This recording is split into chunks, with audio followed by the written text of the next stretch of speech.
ధాన్యం కొనుగోలులో అధికారులు ఆలస్యం చేస్తున్నారంటూ రాజన్న సిరిసిల్ల జిల్లా కోనరావుపేట మండలం మల్కపేటలో ఆందోళన చేశారు రైతులు. సెంటర్కి తెచ్చి 2 నెలలు గడిచినా ధాన్యం కొనటం లేదంటూ రాస్తారోకో చేశారు. ఎన్నిసార్లు ఫిర్యాదు చేసినా అధికారులు పట్టించుకోవటం లేదని ఫైర్ అయ్యారు. 2-3 రోజుల్లో ధాన్యం కొనుగోలు చేయకుంటే కలెక్టరేట్ ముట్టడిస్తామని రైతులు ఆగ్రహం వ్యక్తం చేశారు. రైతుల వడ్లను వెంటనే కొనుగోలు చేయాలని మల్కపేట రైతు మొత్తం కూడా ఇక్కడ బస్టాండ్లో కూర్చోవడం జరిగింది.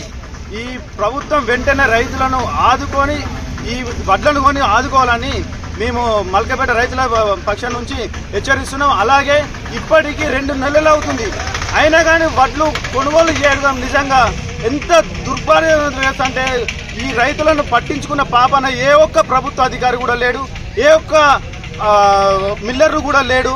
అసలు ఈ ప్రభుత్వం మిల్లర్లకు కొమ్ము కాస్తుందని మేము భావిస్తున్నాం. ఈ రైతులను పట్టించుకున్నటువంటి ప్రభుత్వం ఏదైతే ఉందో నిజంగా చాలా రోజులు ఉండదు. రైతుల బాధలను తీర్చకుంటే మాత్రం మేము పెద్ద ఎత్తున మేము కలెక్టర్ ఆఫీసుకు ధర్నాగా వెళ్లే ప్రయత్నిస్తాం. వెంటనే అధికారులు కానీ, చైర్మన్ కానీ, మిల్లర్లు కానీ ప్రభుత్వం వెంటనే దీనిపై స్పందించి రైతుల వడ్లను కొనుగోలు చేసి వెంటనే లారీలను పంపించి కొనుగోలు, లేదంటే వర్షాకాలం వచ్చే సూచన ఉన్నది. ఆల్రెడీ ఇంకొక 15 రోజులు అయితే వర్షాలు స్టార్ట్ అవుతాయి.